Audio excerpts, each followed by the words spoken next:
Yo mga sir, meron tayong customer ngayon, Ford Explorer.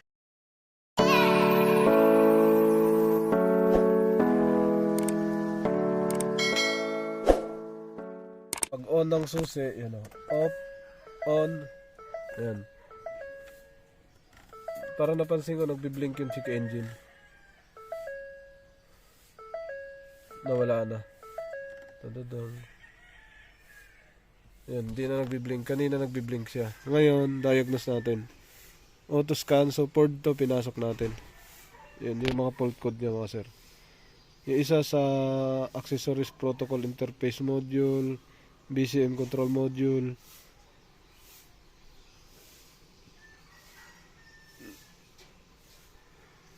Scan muna natin, hindi daw to umaandar. Hindi siya umaandar. So gasolina to mga sir. Automatic transmission. Yan. Yan. Meron na siyang isa sa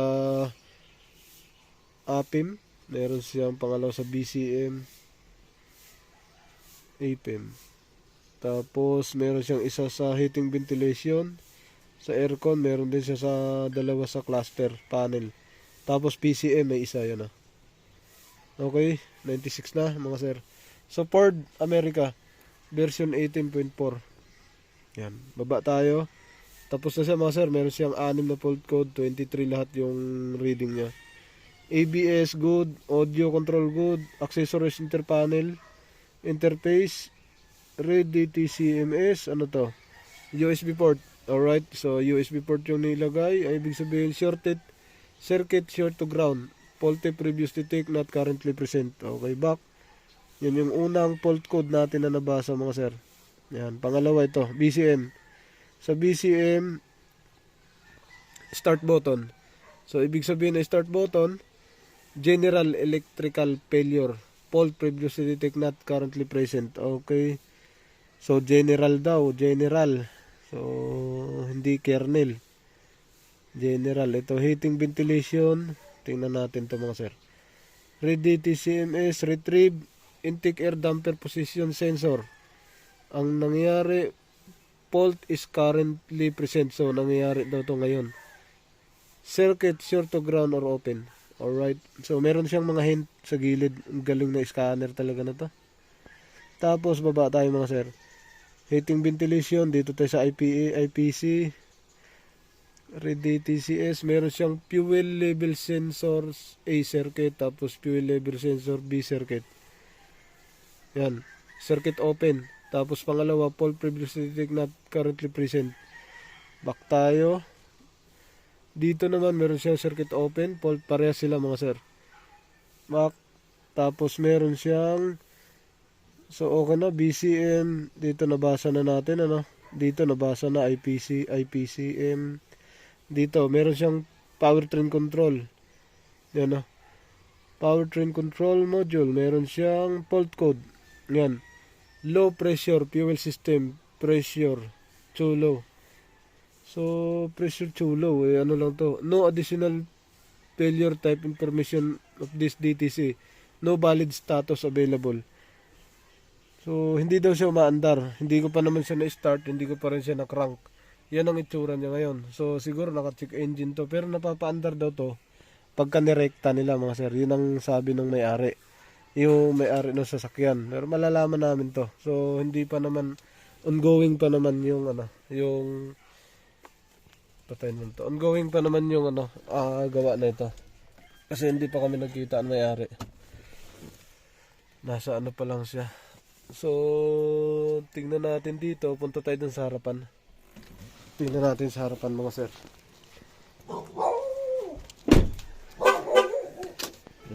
Dito sa harapan. Yun. Dito, so all set naman. Meron sila nakalagay dito para sa starter, para mapaandar lang ito. Nilagyan nila. So, iba. Hindi siya lost communication. Na-surprise ako dito. Hindi lost communication yung sakit. Right? General.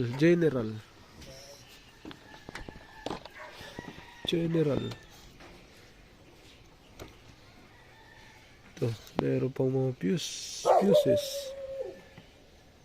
Yan halos lahat. So malalaman natin to pag nag-umpisa na tayo ng gawa. EcoBoost 2.0. Alright. So check upin natin dito lahat ng fuse and relay, wirings, ECU siyempre kasama. Ayun. Mainit to. Ibig sabihin gumagana to. Alright, tutuloy natin to mga sir. Yo mga sir, so subukan natin i-start. Ayan, yung susi niya, Ford Explorer. Right, on natin ng susi mga sir. Pindot, isa. Ayan, naka-ACC on. Ayan, naka-on na siya. Okay, tapos na tayo mag-scan. Off natin to. Ayan. So may check engine, kompleto naman yung indicator. Start natin mga sir. Ayan, apak preno. Start. Yan ito mga sir. Ito yung harapan. So pamaya checkin natin lahat ng fuse and relay dyan mga sir. Tapos ito lahat siyempre. Dito tingnan natin. Bukas madhandahan lang. Yan. Sige. Hila lang alalay. Doon sa kabila.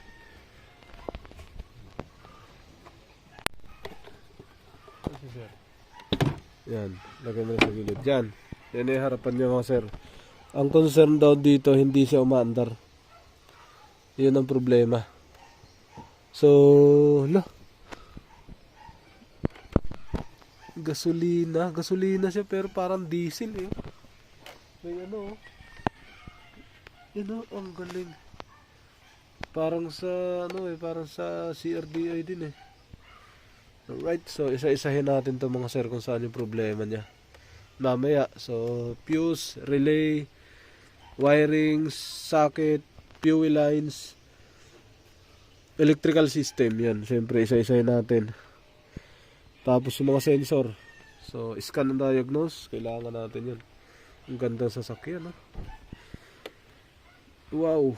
Alright, ganito pala ang Explorer 2.0. Dito tayo mga sir, sa loob. Tingnan natin yung likod. Kung nakailaw. Okay, hindi naman siya nakailaw. Lahat ng ilaw ng sasakyan.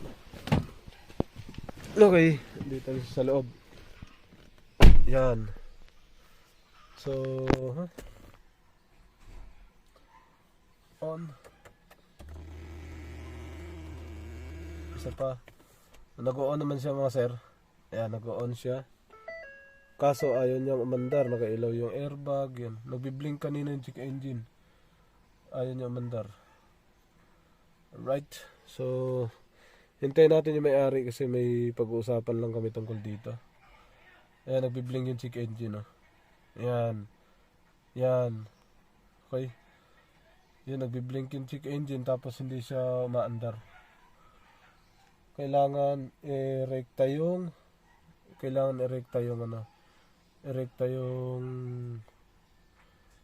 battery dun sa starter para umandar siya. Right. So isa-isahin natin to. May ilaw kompleto. Ayan.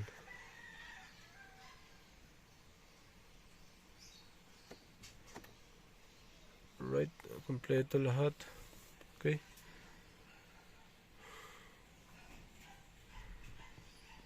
Yo mga sir, so tinanggal natin yung ground. Tingnan natin maigi yung grounds kung wala bang shorted. Yan, wala naman. So dito tayo sa positive naman. Dito sa positive.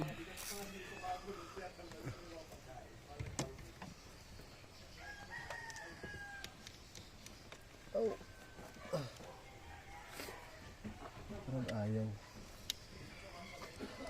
Parang ayaw na pwede.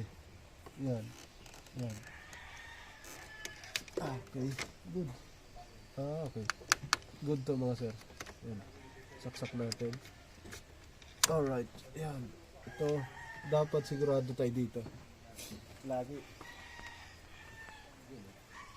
Multimeter, check. Ray.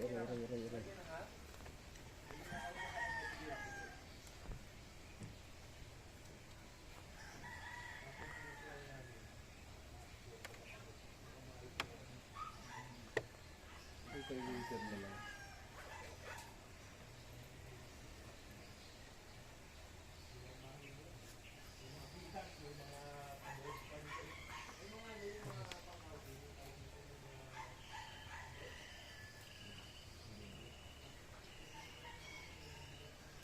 Yan. Positive, negative. Okay. Port X no. So positive 12 volts. 12 volts dapat meron. Good. High amps 12 volts, 12 volts. 12 volts labas, yung labas. So ganito siya oh. Yung 12 volts niya. Parehas lang dito. Dapat may 12 volts tayo dito. Ayan meron. Good. Tapos dapat papasok dito sa loob ng fuse. Loob ng fuse. Ito. Yan. Lahat papasok dito. Isa-isahin natin. Yan. Tapos pumasok lahat. Yan. So, pwede tayo magpapalit-palit. Yan.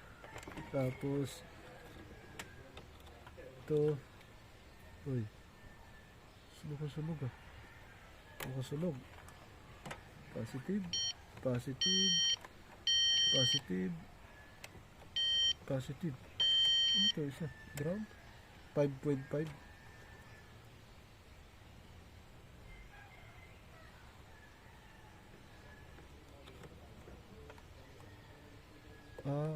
Entrance siya ng kuryente.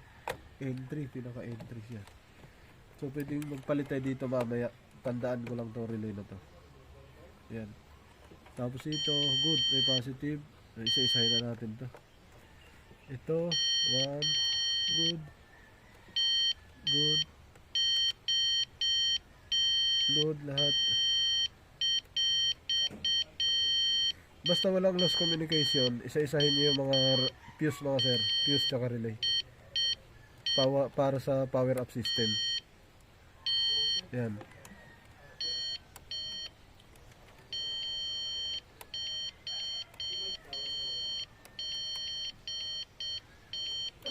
Baka kasi ilalim nito may module pa. Dito, ilalim nito baka may module pa.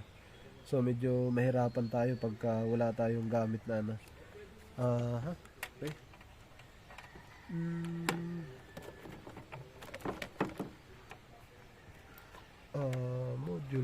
Module. Hindi, wirings lang ito. Yung ground niya, nasa chassis. Yung ground niya mga sir, nasa chassis. Yan sa ilalim. Kaya kailangan malinis tayo dyan. Para yung chassis natin, maganda rin yung ground. Tingin ko yung isang ground yan ng kulay yan. Yung violet na malaki. Magkasama sila. Ayan parang nagsama sila. Tapos lahat ng socket linisin natin. Okay. Tingin ko naidiin ko na lahat. Ito, tanggalin natin itong pinaka-main. Itong pinaka-main, ito yung fuel pump. Yan. So malang naman. Yan. Okay. Puntay sa loob. Lahat ng fuse. Hirap tayo. Yan. Dikit natin to. Tapos ground. Tingnan natin kung papalo. Hindi pumutok. Yun, meron. Yan.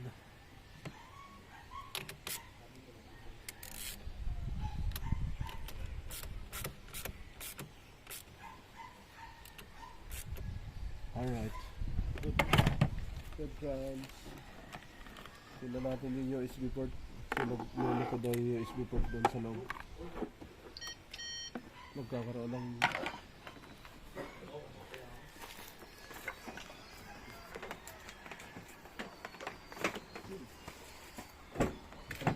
doon ka sa kabila. Yan? Oo. Huwag mo naman natin. Sige, ito na. Tapos mo na. Mga sir, intact naman siya lahat halos. Yan Pero meron siyang reading doon sa sa relay na compressor. Sa vent. Tingnan natin dito. Sa loob.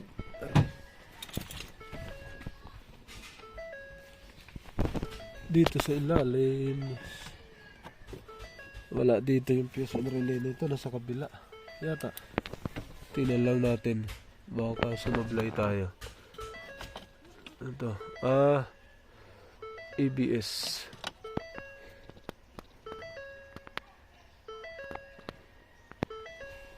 Ayun, may mga fuse. Ayun pa, oh. Ang dami.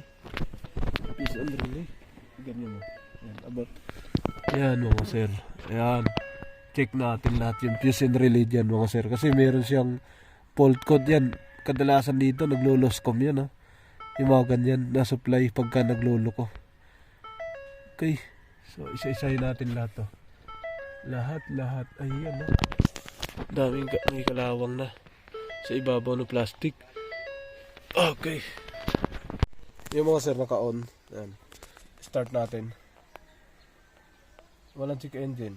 Off ulit. Off. Ito yung problema niya. Ayan. On. Tapos ACC pa pala. On. Tapos start. Umilaw lahat. Ayan. Ayan. Ayan. Blinking check engine. Hindi naman nagbi-blink. Start tayo. Start. Yun, nagbi-blink ang check engine. 3, 4, 5, 6, 7, 8. 8. Tapos start tayo. Yun, mandar siya. Right. Hintay. Yan. Lumabas yun sa aircon. May problema talaga sa fault code. Yan, PCM. Asan ba yun? Yan, heating ventilation. Ano to, stock up yung yan. Intake air damper. Stock up yan. Intake air damper. Short or open to ground. Tingnan lang natin baka sa socket. Socket lang yan. Dito tayo sa isa. Dalawa na lang fault code. Yan, PCM tsaka button. Switch button siguro to. Low pressure. Low pressure fuel system. Pressure too low. Ayun. So, no valid status. Failure information DTC. Back. Low pressure. Right? Sa ilalim tayo.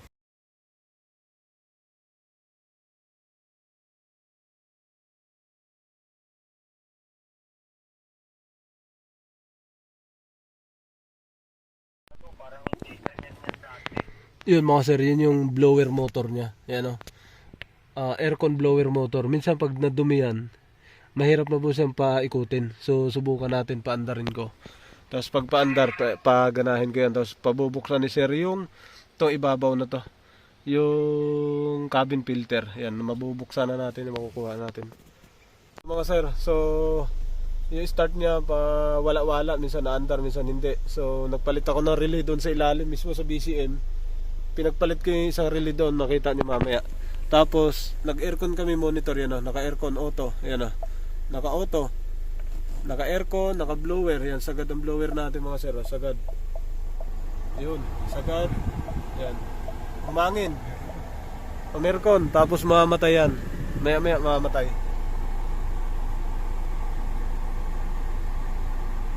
Ba't ayaw mong mamatay? Ayun, namamatay.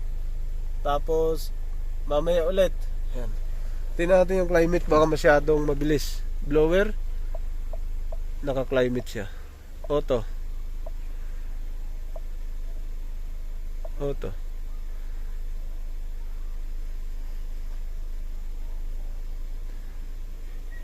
Blower. Todo yung blower natin mga sir. Bawas. Yan, todo. Yan, naka-todo blower. Auto. Aircon, naka-auto. Max. Naka-max. Kompleto. Pero wala.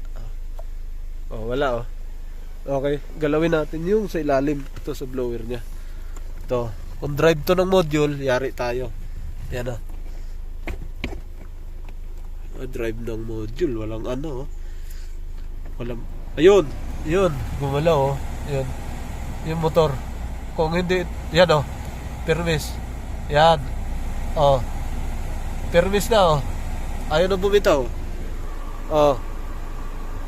tuloy-tuloy na, hindi na namatay, yan, kasi pawala-wala siya mga sir, yan, sa ilalim, nakapigil ako sa, ng blower, pag binitawan ko yan, madumi to ang ng blower. Yung pinakailalim niya mga sir. Okay na. Hindi na mawala-wala yan. Na problema si sir dito. May nahulog pa oh. Ayun, okay na. Hinaan natin yung blower, may control na to. Ayan oh. Ayun. Okay, humihina na. Lakasan natin. Ayan oh. Ayun. Okay, lumalakas na. Off natin aircon. Off. Auto. Max natin. Blower. Sagad. Oh. Ayun. Meron na, di ba? Permisin natin yan para makita na may-ari. Pero lilinisin natin yung sir, ito yung pinalitan natin. Yan dito. Pinalitan ko to sa power galing dito. Ito, binuksan ko, kinuha ko yung ilalim, pinalit ko yung bago dito. Yan ang pinalit ko rito. Parehas naman yan sila eh. Yan na ba aircon? Yan, naka-aircon na lagi. Oh. Na blower pati ano.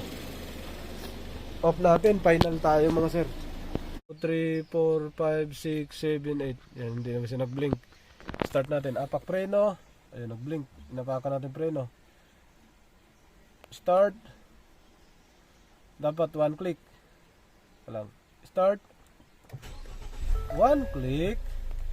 1 click mga sir. Mga sir, so magana aircon. Ayan, tuloy-tuloy na. Ang signal niya sa ilalim 0.7. Dun sa kabilang terminal, sa kabila, permis 14 volts. So inisa-isa natin yung mga sir, socket, tapos dito.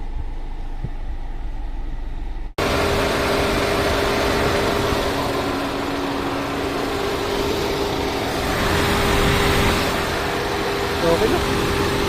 Working na lahat mga sir, ma-under na. Matagal na himlay, 2 taon.